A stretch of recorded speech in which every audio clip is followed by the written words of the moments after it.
I started my career in immigration enforcement in 1984 as a Border Patrol agent. I've worked for 6 presidents, up to Donald Trump. Every president I've ever worked for took some steps to secure the border because they understood you can't have strong national security if you don't have border security.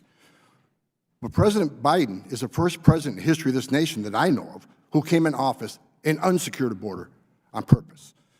And even President Obama gave me the Presidential Rank Award, highest award available. Because what was I doing at the time? I was locating and deporting people that are in the country illegally. So we went for the most secure border of my lifetime, and it's not just my opinion. I've done this for 34 years. Anybody can go to cbp.gov and look at the data.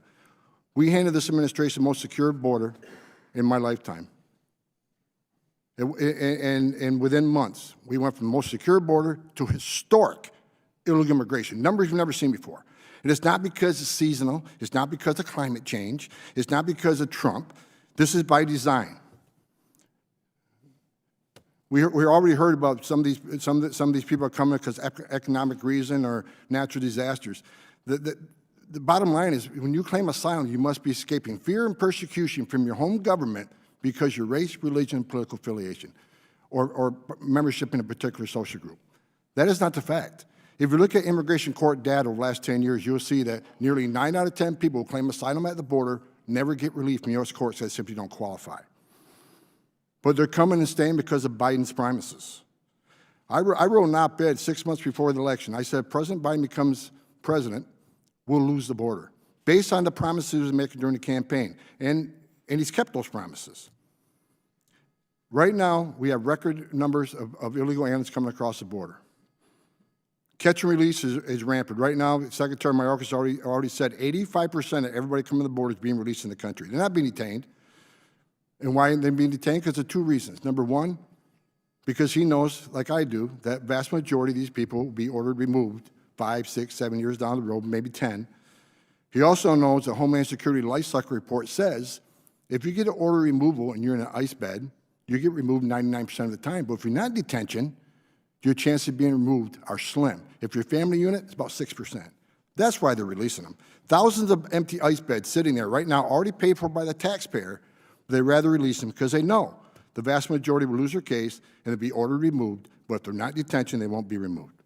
So this administration comes up with what they call lawful pathways, which I think are illegal, and I think they'll lose when the decision of the courts come out.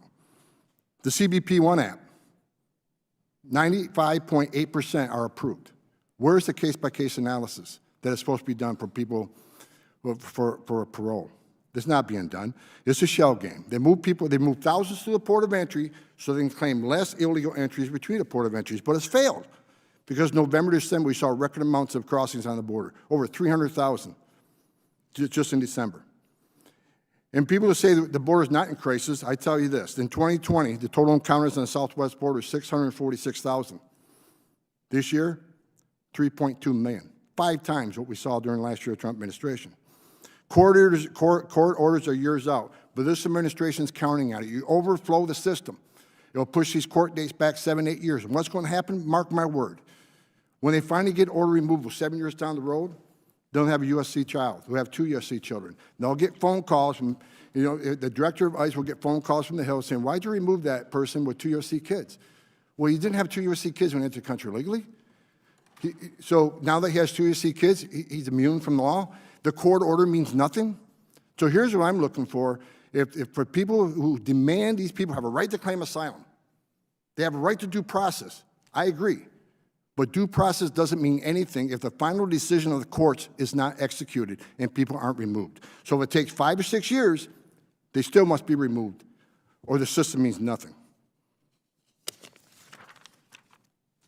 I've been attacked numerous times because I worked with President Trump. They said our policy is inhumane. I've been called a racist and a bigot by members of Congress. Well, let's get one thing straight. Under President Trump, illegal immigration went to a 40, 45-year low, 83% decline in illegal immigration. There's been several studies saying 31% of women that make that journey through cartels get sexually assaulted. So let me ask you a question. I'll make a point. When 83% less people are coming, how many migrants didn't die crossing the border when 83% less were coming? How many people didn't die? How many people off the terrorist screening database didn't try to come to the country? because Border Patrol's 100% vigilant on the line and not overwhelmed. How many women and children didn't get sex trafficking to the United States? Forced into sex slavery, forced labor, debt bondage. How many billions did the criminal cartels not make? Under President Biden, where they call this humane, over 1,700 migrants have died on U.S. soil. Historic record, not counting the Darien Gap in Mexico and Central America. 112,000 Americans dying from fentanyl. Historical increase in sex trafficking, forced labor, and debt bondage. Almost 100,000 missing kids that were released by ORR. 440,000 unaccompanied children entered the country through the service of the cartels. Someone needs to explain to me how that's humane, any of this stuff. And a record number of people off the terrorist watch list being arrested. 1.9 million gotaways. That statement alone should convince anybody on either side, 1.9 million gotaways, the border is not secure. It's ridiculous to claim so.